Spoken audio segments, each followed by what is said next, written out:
Hello sa inyong mga kakilabot. Hindi lahat ng ngiti ay ligtas, lalo na kapag si Adrian ang ngumingiti. Ating kilalanin si Adrian sa kwentong ito. Kung bago ka lang sa aking channel, huwag kalimutang mag-subscribe para lagi kang updated.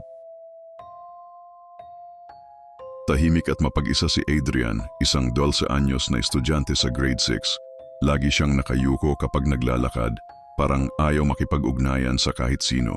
Sa klase, palagi siyang nakaupo sa pinakalikod at bihirang magsalita. Dahil dito, madalas siyang tampulan ng tukso. Adrian, parang multo ka. Baka kainin ka ng dilim. Sigaw ng isa sa mga kaklase, ngunit hinding-hindi lumalaban si Adrian. Sa halip, tititig lang siya ng matagal, isang titig na nakakapangilabot parang hindi para sa tao. Isang hapon, pagkatapos ng klase, hindi umuwi si Adrian. Akala ng mga guro, baka nagpaiwan lang o dumiretso sa bahay ng kamag-anak. Ngunit kinabukasan, hindi pa rin siya dumating. Lumipas ang isang linggo at lahat ng kapitbahay ay nagsimulang magtanong. Nasaan na kaya ang batang iyon? Bulong ng mga residente, may nagsabing nakita siya sa gilid ng kagubatan, may nagsabi namang baka tumakas papuntang Maynila. Ngunit walang malinaw na sagot, pagkatapos ng 7 araw, bigla siyang bumalik. Walang nakakaalam kung saan siya nanggaling. Basta na lang pumasok si Adrian sa klase, dala ang lumang backpack at walang imik.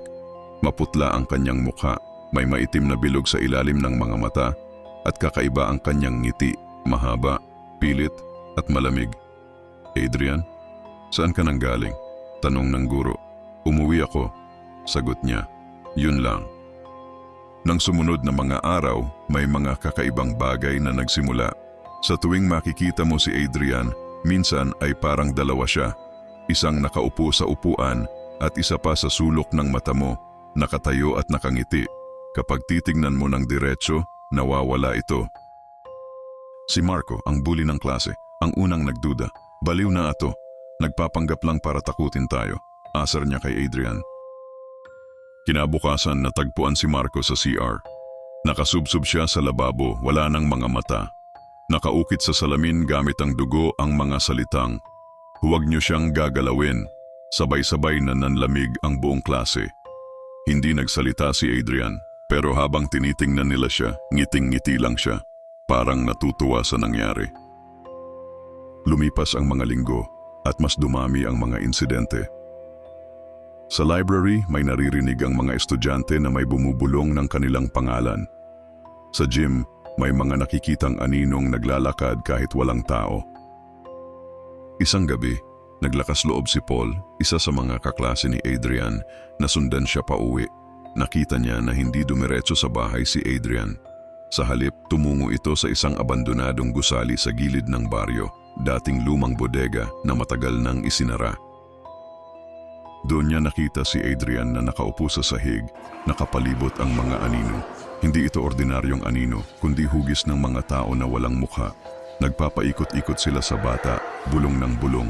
Kasama ka na namin, kasama ka na namin. Nang lingunin siya ni Adrian, dumugo ang kanyang mga mata at sa boses na hindi kanya, tinanong siya, "Gusto mo rin bang sumama?" Napatakbo si Paul, ngunit mula noon, hindi na siya muling nakita. Bawat linggo may nawawalang estudyante. Una si Paul, sumunod si Liza, pagkatapos si Ramon. Lahat sila ay mga kaklase ni Adrian. At bawat isa, bago mawala, huling nakikitang nakikipag-usap sa kanya. Sa klase, napansin ng guro na parang dumadami ang estudyante. Minsan, bilangin niya ang mga bata. Dapat 35 lang sila, ngunit minsan umaabot sa 40. Kapag bibilangin ulit, bumabalik sa normal. Ngunit sa huling row ng classroom, lagi niyang nakikitang may mga ekstrang bata, maputla, nakaupo ng tahimik, nakatingin lang kay Adrian. Isang gabi, nagkaroon ng lakas ng loob ang guro na sundan si Adrian. Gamit ang flashlight, pumunta siya sa lumang bodega. Doon niya narinig ang mga iyak at bulong. Sa loob, nakita niya ang mga batang nawala. Nakaupo sa sahig, nakayuko, maputla, parang walang kaluluwa. Sa gitna nila naroon si Adrian. Ngunit hindi na siya mukhang tao. Mahaba ang kanyang mga daliri, Ang mata ay 2 butas na madilim at ang kanyang bibig ay puno ng ngiti. "Teacher," bulong ni Adrian, "tapos na akong maging mag-isa. Marami na kami ngayon. At darami pa kami." Sa takot, tumakbo palabas ang guro. Kinabukasan, hindi na rin siya nakita.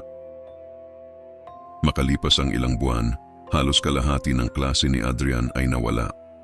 Ang baryo ay naging tahimik at halos wala nang naglalakas loob lumabas sa gabi.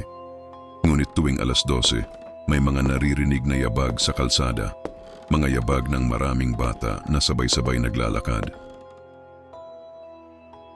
Minsan, may makakakita sa kanila. Isang grupo ng mga estudyanteng mapuputla, walang mata, nakangiti. Sa gitna nila, si Adrian, nakatingin diretso, kumakaway, at sa malamig na tinig, sabay-sabay nilang aawitin ang parehong mga salita. "Hindi na kami uuwi. Hindi na kami uuwi."